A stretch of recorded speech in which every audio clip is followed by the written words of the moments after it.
Okay, good morning. Let's pray and let's start this morning's class. Can one of us in the class on campus batch lead out in prayer today? Somebody who has not done before. Okay, go ahead. Let's pray.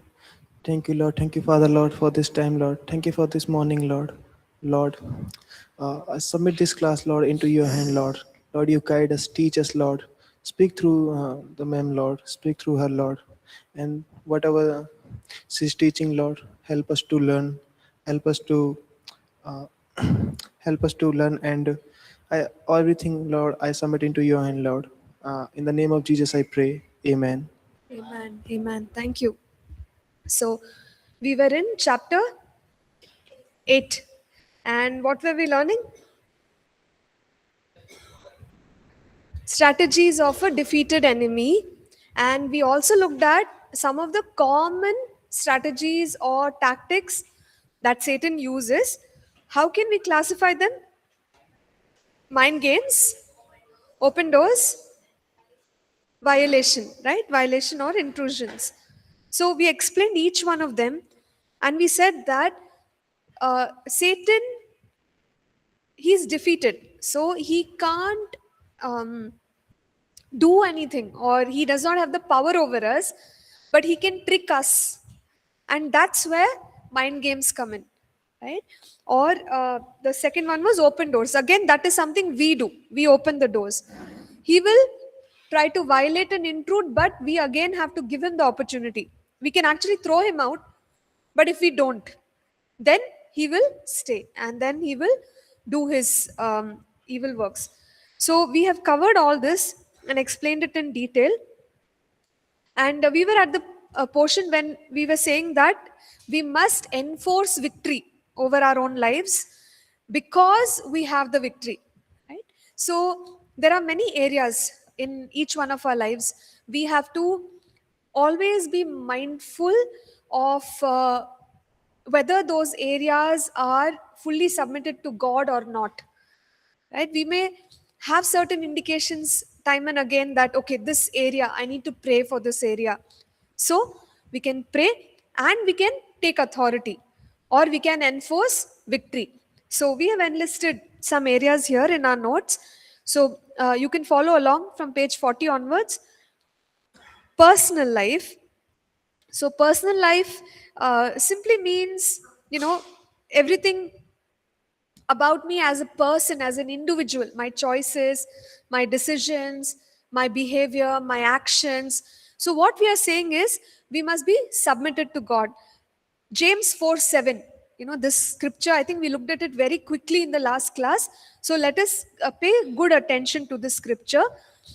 Many of us are familiar with the part that says, resist the devil and he will flee from you. So, resist the devil is one way in which we can stop the enemy.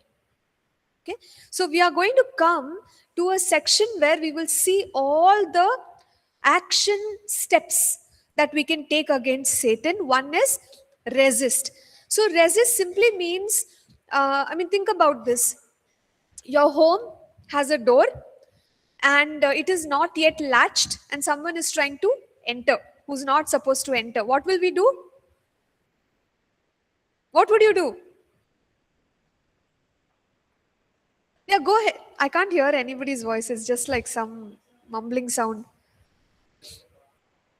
Yeah, logic or common senses stop that person from intruding. So we would try to put our weight on the door and not let them come in, right? So that would be the first thing we'll do, and then maybe after some time just put the latch. So stopping the enemy from entering is what is called as resistance. Resist. So you and I are supposed to do our best to stop the enemy. So basically what we are saying is, no devil, I will not let you enter. So we have to imagine this in a spiritual sense. Spiritually, you are stopping in every area of your life. So this stopping could be through declaration, it could be through prayer, it could be through praise.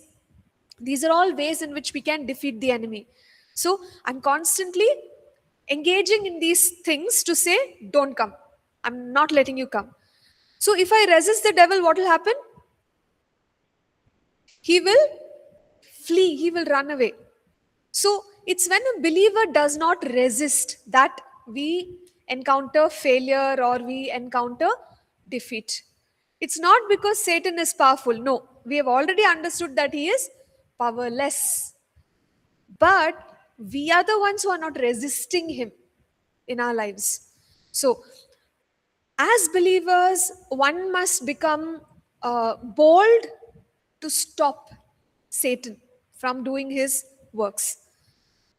Now, the other thing is, a lot of believers are good at resisting. Anything happens immediately, they'll say, I resist you, Satan, I resist you in the name of Jesus. So, a lot of this kind of prayer happens like, I'm resisting, resisting. It's fine. But look at the completeness of that scripture. It's there in the notes. So, we are on page 41. Therefore, submit to God. And then what does it say? Resist the devil. So one must firstly give their lives into God's hands or be submissive in every area. So when it comes to, my appetites, when it comes to my desires, my affections, or my decisions for my life, my plans, I first of all need to submit to God. Resisting comes afterwards. So the problem happens when we are resisting, but life is not submitted only. Are you all with me? Are you understanding? So this is where a lot of believers face challenges. And they keep asking the question, why? Why am I still not seeing victory? Why am I still struggling? I'm resisting. Every day I'm declaring. Every day I'm, proclaiming, praising God. I'm taking the steps against Satan. Still, I'm suffering. One reason could be that we have not become obedient to God in that area. Right? So I think I shared earlier, it's like closing the front door, keeping the back door open, and then there's trouble. So whenever you remember the scripture, always remember, yes, resist the devil and he will flee from you, but before that, submit to God. So in our minds today, we have to understand that when I walk in obedience, obedience is my protection. Everything else comes later. Obedience is the first form of protection against Satan. So you submit to God, then resist him, he will flee from you. So in my personal life, every area, I need to stand up and oppose the enemy and enforce victory in maybe the marriage, people who are married, you can pray for your marriage. And if there are things that are happening which like you can sense it's not normal, it's the enemy, you can resist. So you could probably say, I resist you, Satan, I resist you. If you identify the spirit behind what is happening abnormally, you can say, I resist this spirit, whatever spirit of strife, spirit of division, spirit of confusion, in the name of Jesus. Or we could also pray for children. So maybe children, you might see that they're procrastinating for everything, and you sense that it's not normal. And again, please note that everything is not demonic. I remember once one parent was telling me, a very young kid, okay, 3.5 or something, and then they were just sharing, oh, this child is so disobedient, doesn't listen at all. I think it's a spirit of disobedience. But if you look at every 3 year old kid, tell me which kid is fully submissive. So it's not that everything is a demon. So if the child is not obedient, it could just be that, they're in that age where they just cannot understand. So we shouldn't spiritualize everything. That's another mistake which believers make. So not the normal things, but anything which is apart from the normal, which we discern as being demonic, those are the spirits we want to resist. So you may resist spirit of rebellion, if you sense that in the children, and so in this way, anything that is apart from normal. Then in our finances, sometimes we could be working very hard, we could be uh, being very wise with our finances, and yet there is always a lack. So it could be a demonic problem. So then what would I do? I would say, look, I am giving my tithes, I am giving to God, I am working hard, I am managing my finances as a good steward. So there is no reason why I should be facing a lack. So then I can declare all the scriptures, and I can also say, I resist you, devil. You have no authority over my finances. I am blessed. My resources overflow. So in that way, I'm protecting my finances. So apart from that, workplace, relationships, future, ministry, in the same way, you and I can stand up and oppose anything that Satan may be doing. Now, when we are uh, ministering to other people, we can do the same thing. If we observe Satan is, uh, doing something against them, while praying, you can say, "I resist this demon." So you remember last time I told you, be little sensitive with your words. Don't say spirit of death and all. It could be true. It could be true. But when we speak like that, it's not building faith in the person who's listening. They may probably get scared. So uh, usually what I say is, I destroy every demonic assignment. It's very broad. Or if you want to make it even more simpler, I destroy every plan of Satan against this person.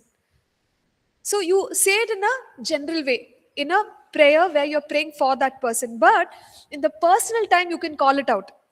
Spirit of fear, spirit of this. You can just call it out, and you can say, I resist you in Jesus' mighty name.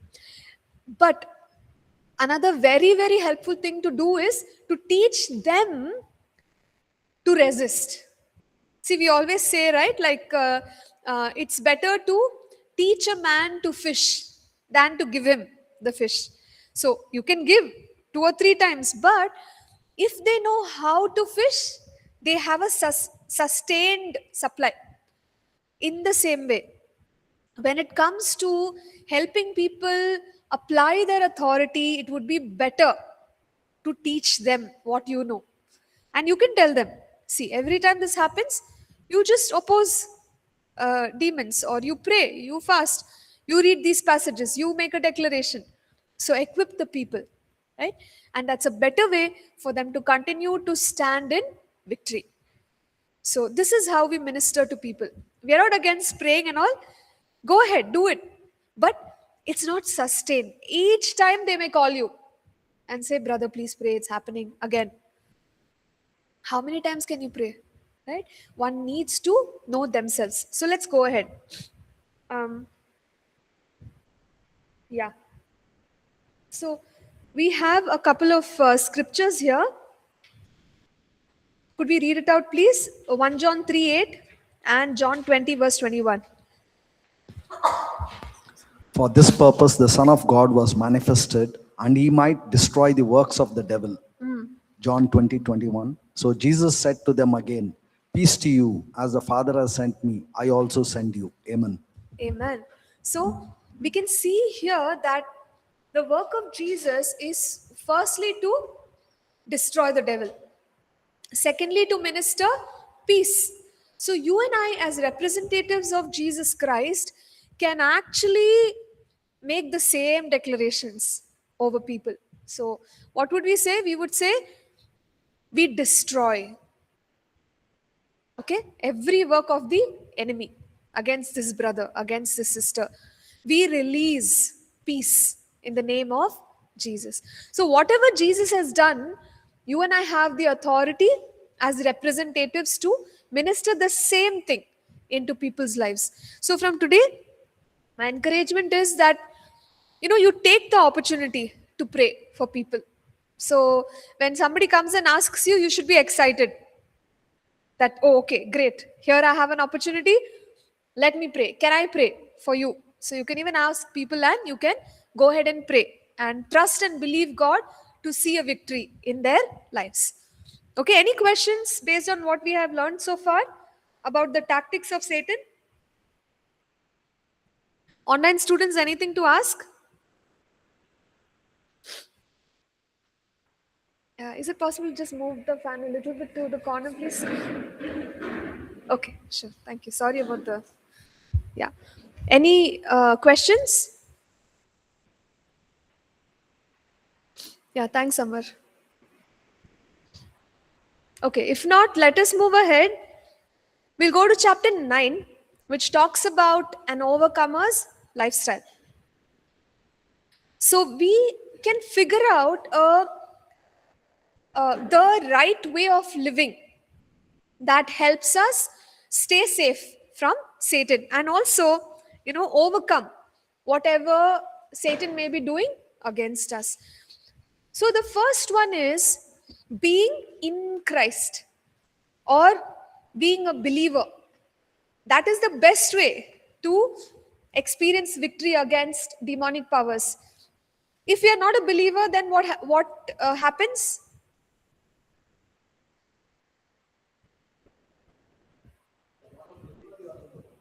Yeah, you're in the world, but do you all remember we said there are two kingdoms? Kingdom of darkness, kingdom of light, which is kingdom of Jesus. So if you're not in the kingdom of Jesus, which kingdom are you in? Darkness. So automatically you are in the kingdom of Satan and you are a slave of Satan and demons. So it's very difficult to resist the works of Satan if you're not a believer. So, number one way of staying protected is being a believer. And we know that the Bible talks about us as believers being put in Christ. Yes or no? You've studied one entire course on identity, who we are in Christ. So, being in Christ gives us what we call immunity against Satan. So, let's quickly read one or two passages here. Colossians chapter 3, verse 1. Please open that up and read it. And 1 John chapter 5 verses 18 to 19. If then you have been raised with Christ, seek the things that are above, where Christ is seated at the right hand of God. You are raised with Christ, right? So what? We have been raised with Christ. That is our positional identity. Let's read the other passage. We know that everyone who has been born of God does not keep on sinning, but he who was born of God protects him, and the evil one does not touch him. We know that we are from God, and the whole world lies in the power of the evil one. Yes. So we are born of God. And therefore, what is the result of that? Yeah, so we are born of God and we walk in the ways of righteousness, and then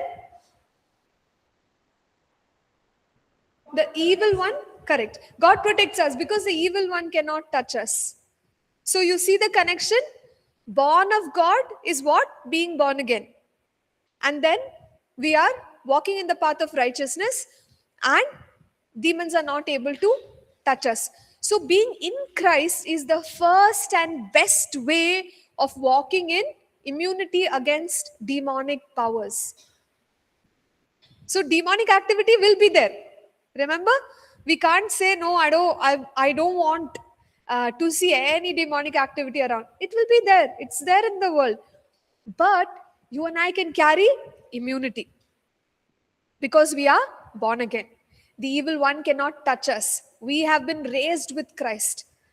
Okay, so that is our positional identity. Let's move on. The next thing that helps us experience immunity is our closeness with Jesus. So this closeness is called as intimacy. Closeness or intimacy with Jesus.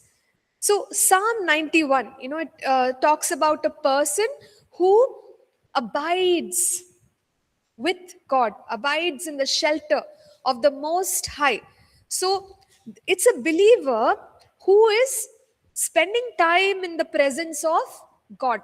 That kind of believer. We can be a believer, but we can be so caught up in our day-to-day lives that we have no time to spend in God's presence.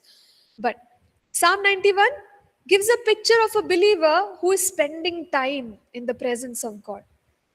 Okay, so that kind of a lifestyle will help me be protected. And you read so many promises in Psalm 91 where God says, okay, I will deliver him because he loves me. I will deliver him.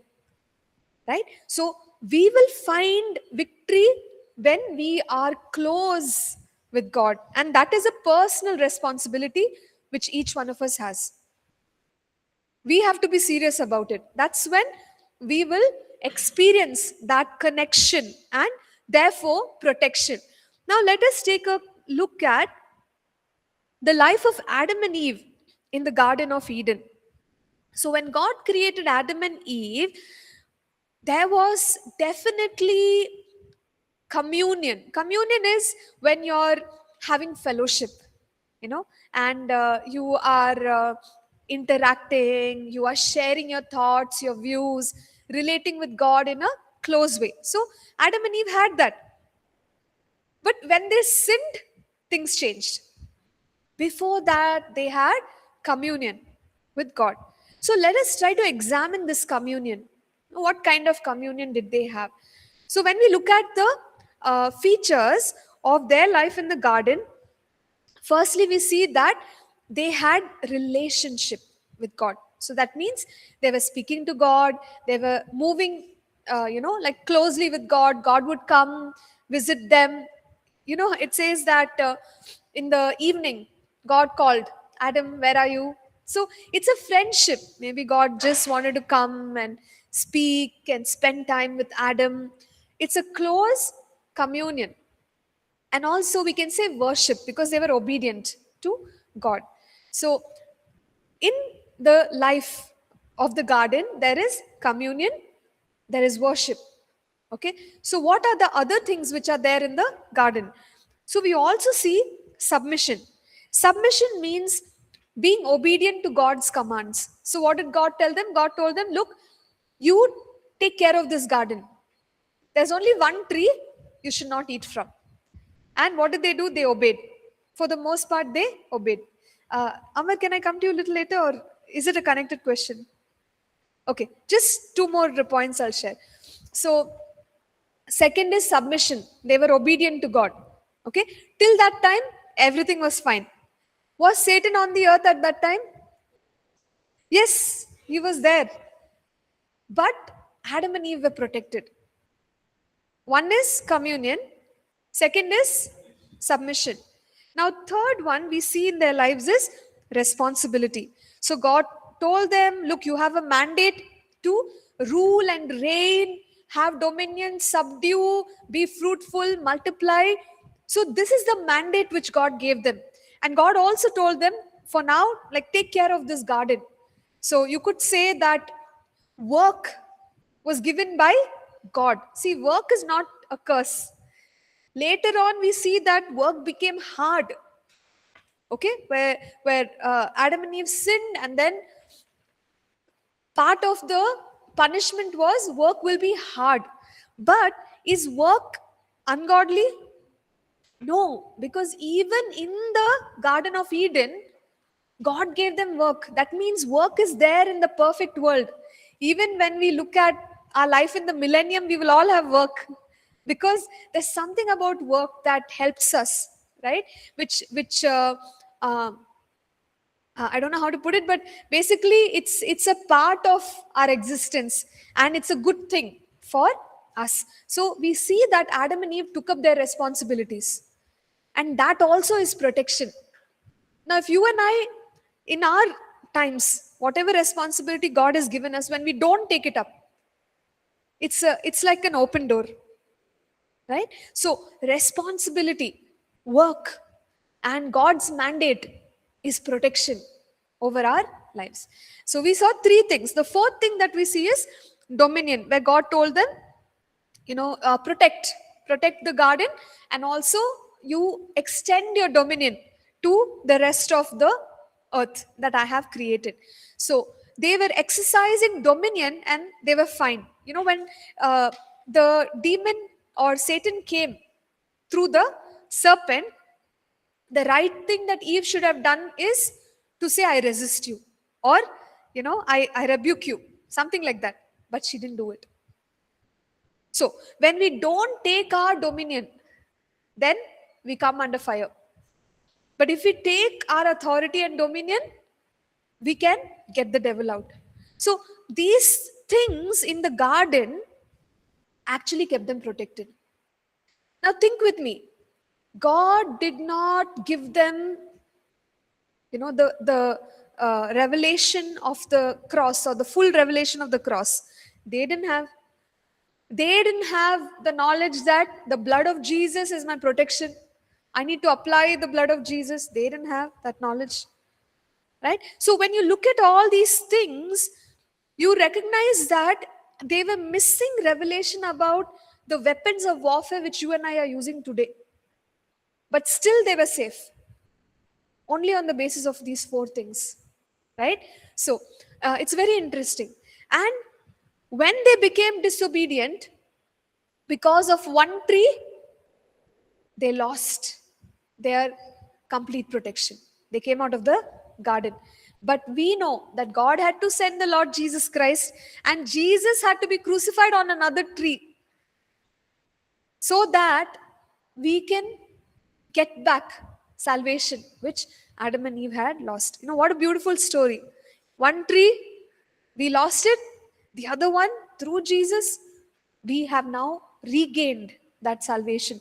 So this is the overall picture of how we had immunity even without the so-called spiritual weapons, when Adam and Eve were just doing the basic things that God called them to do. And anyway, today we have the cross, we have the weapons to overcome Satan. Yes, Amar, you wanted to ask something?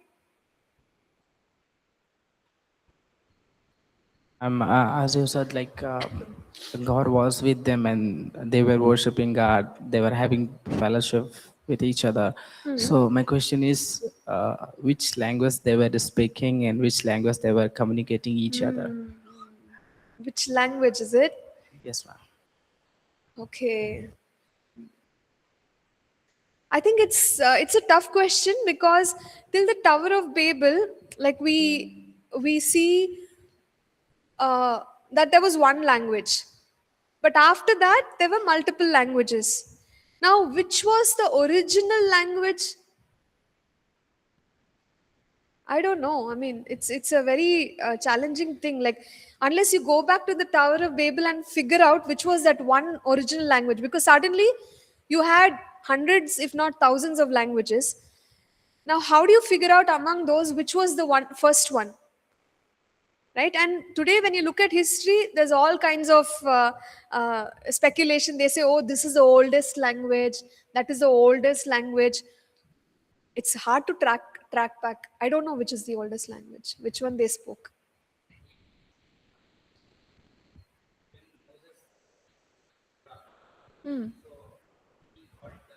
Ma'am, can you hear me? Moses. Okay, yeah. So when Moses wrote the initial books of the law, it is revelation only, right? Like, at least if you look at like Genesis, nobody was there when God created. So it's revelation. Some of it is revelation, some of it is like incident narrative. So yeah. Your question is answered. Great. So we can go ahead. Now, one is, we said that being in Christ is our place of immunity. Second, we know the story, but we don't know the theme of the story. What is the theme? What did we discuss so far? Second point, relationship or intimacy. Intimacy with God protects us. Okay, so now let us move on. The next one is consecration and obedience. What is the meaning of consecration?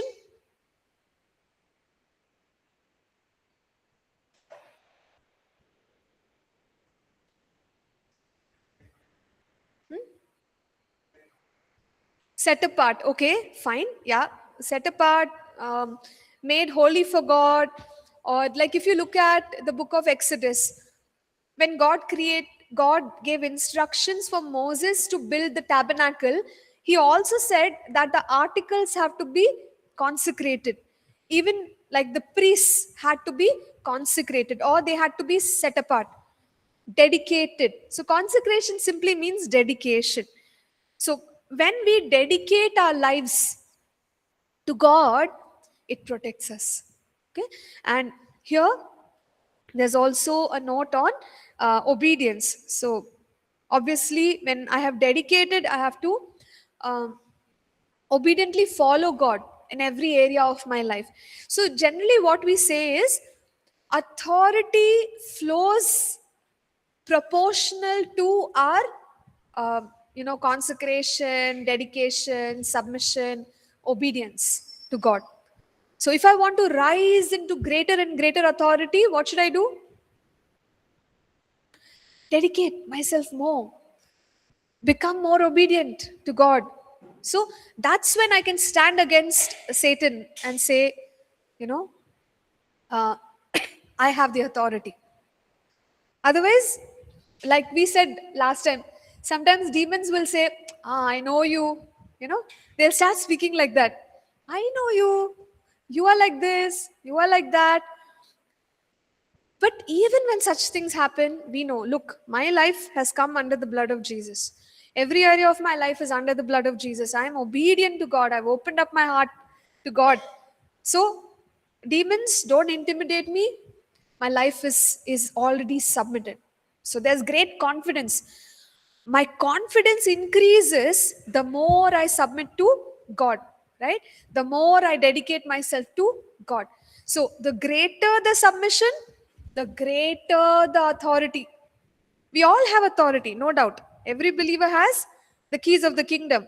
But to what extent you and I walk in the authority depends on our submission to God.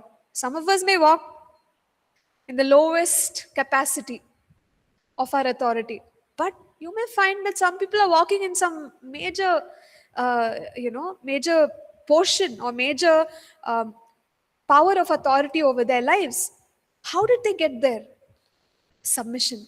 Submitting your life constantly to the cross will help us rise in the authority and dominion of our lives. So that is the right way, okay, for us to grow in authority. And there's one more beautiful statement here in the same section. I'm on page 44 under the section consecration and obedience to God. It says, to the extent he reigns in me, he can also reign through me. Isn't that wonderful? To the extent that he reigns in me, he can also reign through me. So we have to let God rule and reign in our hearts more and more. With every given day, I should have the kingdom of Christ ruling in me more and more. So this is how you and I can be safe from the works of the evil one. Now let's look at the next one. The next way is putting on the armor of God. So let's quickly read that passage and we will go through it. Ephesians chapter 6 verses 10 to 18. Can one of us turn to it and please read it? Finally, be strong in the Lord and in the strength of his mighty. Put on the whole armor of God that you may be able to stand against the schemes of the devil.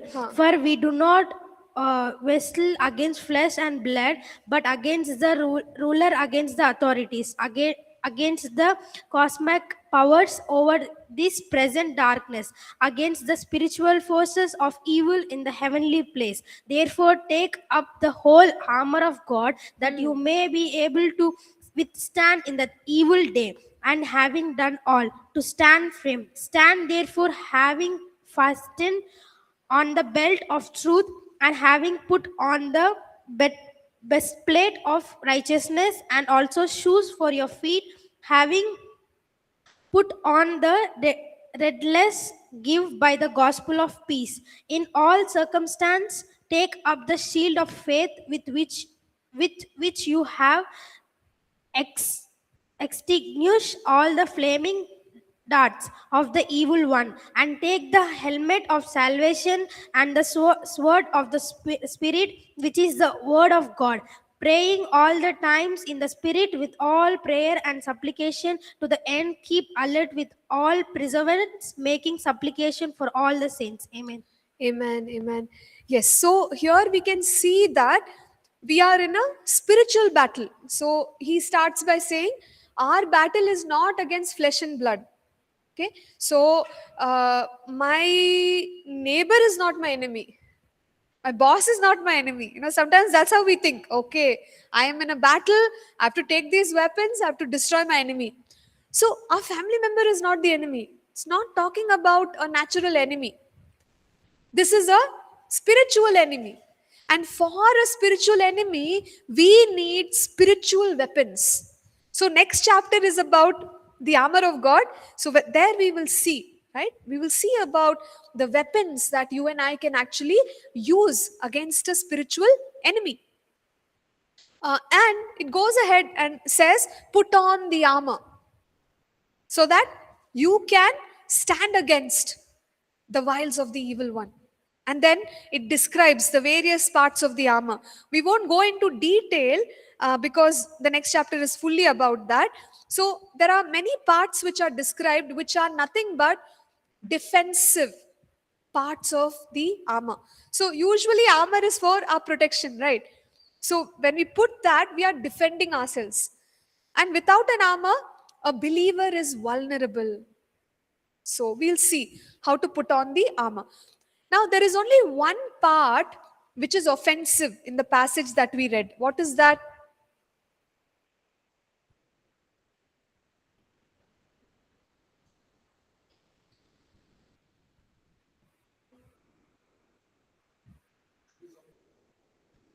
Okay, shoes, I think, would be defense, protection, right? It just protects you.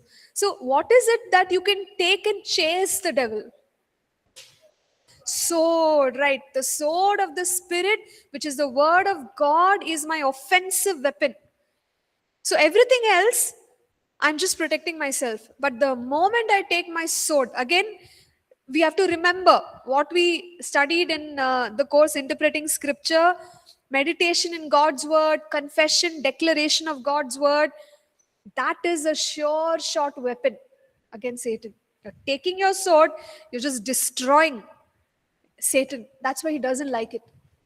Okay, so it's that powerful. It's an offensive weapon. Open your mouth and speak the word of God, and the enemy will be destroyed.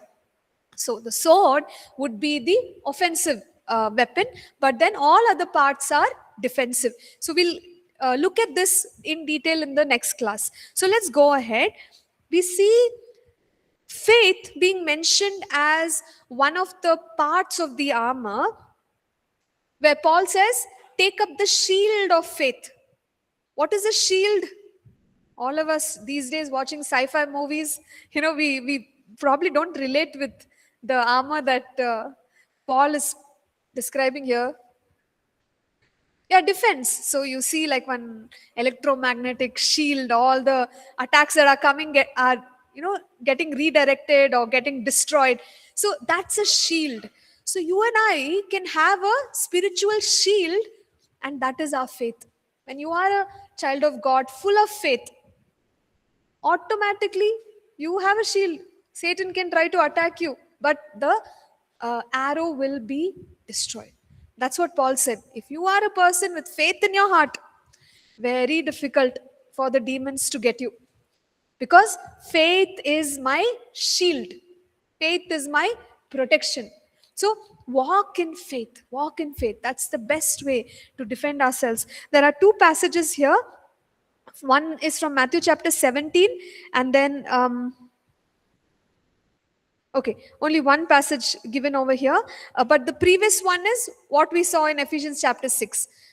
Take up the shield of faith. So in Matthew 17, the incident that is described here is when the disciples are asked to cast out a demon and they are not able to do it, right? Then they go to Jesus and they ask, why were we not able to cast it out? And Jesus says, this kind shall not come out except by prayer and fasting. So why did Jesus ask them to pray and fast? Demon is stubborn. Jesus is saying, fast and pray. But how does fasting and prayer help me? Correct. More authority, more power, more faith. So prayer, fasting actually lead to more faith. And when faith is there, we can move mountains. When faith is there, we can cast out demons. So that's what Jesus was trying to say. He was trying to tell them, if you want to cast out demons, build your faith. And for that, one may need to pray, one may need to fast. All right. So in this way, we can actually overcome the enemy. It becomes our defensive weapon. A woman of faith, a man of faith, the enemy can't take you down. And then later on, we also have a passage on intercession and fasting. I'll quickly go over it. So the incident given here is when Jesus tells Peter, Satan has desired to sift you as wheat, Luke 22, but I have prayed for you. So Jesus has discerned that there will be a time of struggle in Peter's life, and Satan would want him to fall down. But how is Jesus protecting him ahead of time? I have prayed for you. So when we pray, again, that's like it gives you a protective covering or a shield, right? So when we pray, our life is protected. But when we don't pray,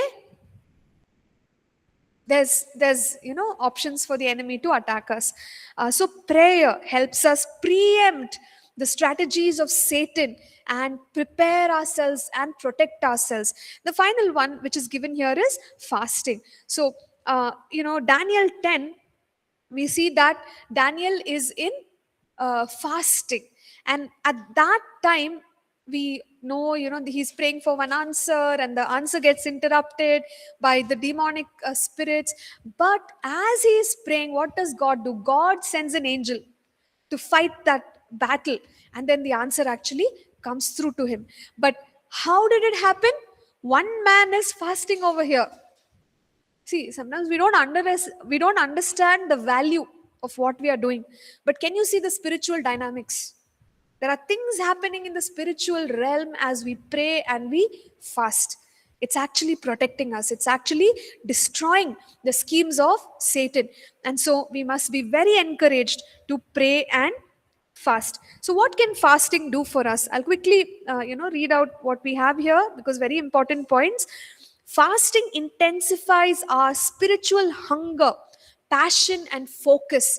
So if you're a person who's distracted, if you're a person who's lacking passion, fast. It can help us develop that spiritual hunger, passion, and focus towards God. If we are struggling with the works of the flesh, right, we can fast, make us stronger, and help us overcome our flesh. And the third one, which is given here, is fasting will also help us eliminate unbelief and doubt. No wonder in Matthew 17, Jesus tells them, this kind will not come out except by prayer and fasting. Prayer and fasting will strengthen our faith. And through that faith, we can cast out demons and we can accomplish all that God wants us to accomplish. So with that, we are going to stop for today. We've gone through chapter 9. We'll take up chapter 10 in the next class. Okay, any questions? Please hold on. We'll address all the questions in the next class. Yes, thank you everyone. God bless you. Shall we just pray and close, or any questions? Okay, fine. So let's pray. Any of our online students, could you pray please? Yes, ma'am. Yes, brother. Most gracious Heavenly Father Jesus, thank you, Lord. Thank you for this wonderful morning, Lord Jesus. Thank you so much for helping us to attend the class, Lord. Lord, we also pray for remaining day, Master, remaining classes, Lord. We please, Lord, teach us, Lord. Thank you, Lord, and we commit the rest of the day in your holy hands. In Jesus' name we pray. Amen. Amen. Amen. Yes, thank you, brother. Thank you so much. And thank you, everyone. God bless you. Have a good day. See you all on Friday.